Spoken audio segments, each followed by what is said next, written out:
गीता का 8वां अध्याय।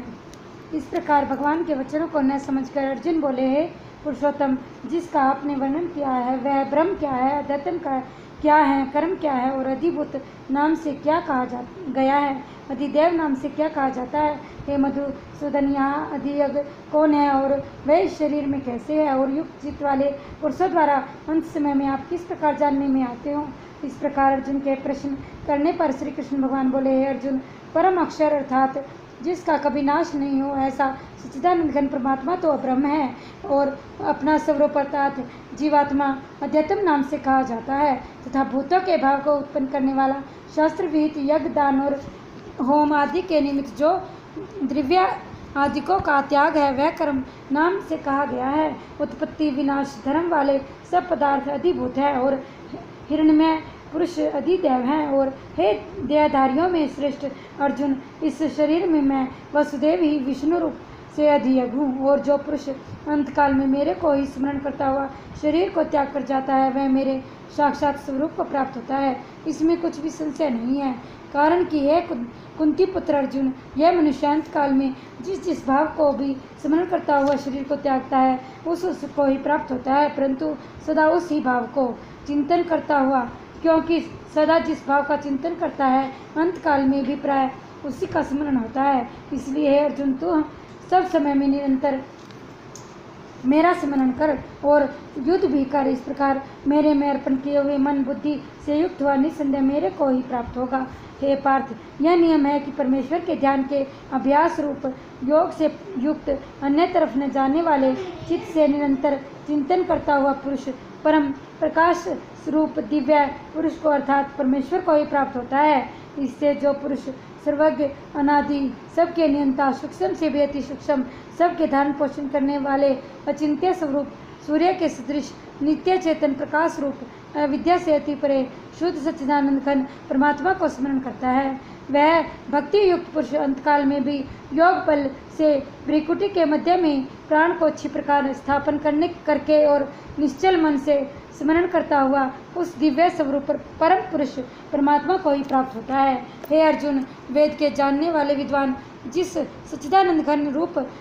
परम पद को ओमकार नाम से कहते हैं और आसक्ति रहित यतनशील महात्मा जन जिसमें प्रवेश करते हैं तथा जिस परम पद को चाहने वाले ब्रह्मचर्य का आचरण करते हैं, उस परम पद को तेरे लिए संक्षेप में कहूँगा। हे अर्जुन, सब इंद्रियों के द्वारों को रोककर अर्थात इंद्रियों को विषय से हटाकर तथा मन को हृदय में स्थिर करके और अपने प्राण को मस्तक में स्थापन करके योग धारणा में स्थित हुआ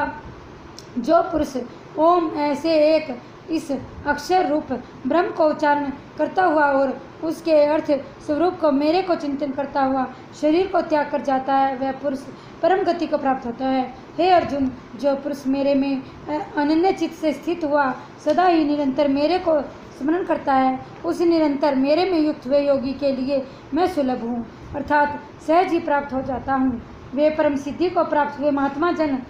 मेरे को प्राप्त होकर दुख के स्थान पर रूप क्षणभंगुर पूर्ण जन्म को नहीं प्राप्त होते हैं, क्योंकि हे अर्जुन, ब्रह्मलोक से लेकर सब लोक पुनरावृत्ति स्वभाव वाले अर्थात जिसको प्राप्त होकर पीछा संसार में आना पड़े ऐसे हैं। परंतु हे कुंती पुत्र, मेरे को प्राप्त होकर उसका पुनर्जन्म नहीं होता है, क्योंकि मैं कालातीत हूँ और यह सब ब्रह्मादिकों के लोक काल करके अवधि वाले होने से अनित्य हैं। हे अर्जुन, ब्रह्मा का जो एक दिन है उसको 1000 चौकड़ी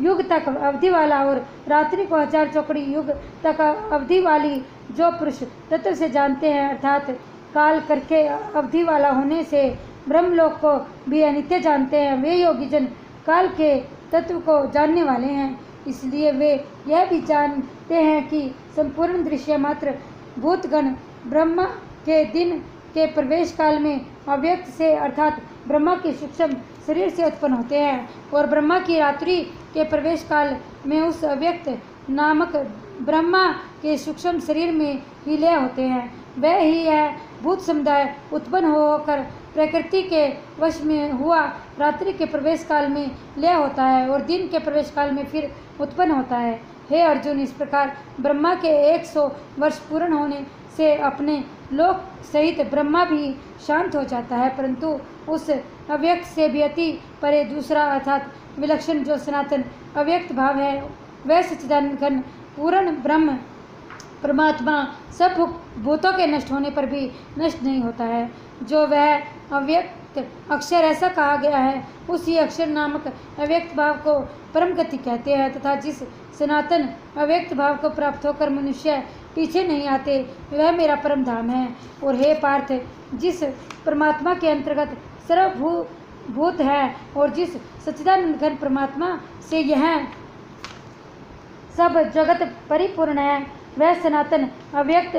परम पुरुष अनन्य भक्ति से प्राप्त होने योग्य है। और हे अर्जुन, जिस काल में शरीर त्याग कर गए हुए योगी जन पीछे ने आने वाली गति को और पीछे आने वाली गति को प्राप्त होते हैं, उस काल को अर्थात मार्ग को कहूँगा। उन 2 प्रकार के मार्गों में से जिस मार्ग में ज्योति में अग्नि अभिमानी देवता है और दिन का अभिमानी देवता है तथा शुक्ल पक्ष का अभिमानी देवता है और उत्तरायण के 6 महीनों का अभिमानी देवता है, उस मार्ग में मरकर गए हुए ब्रह्मवेता अर्थात परमेश्वर की उपासना से परमेश्वर को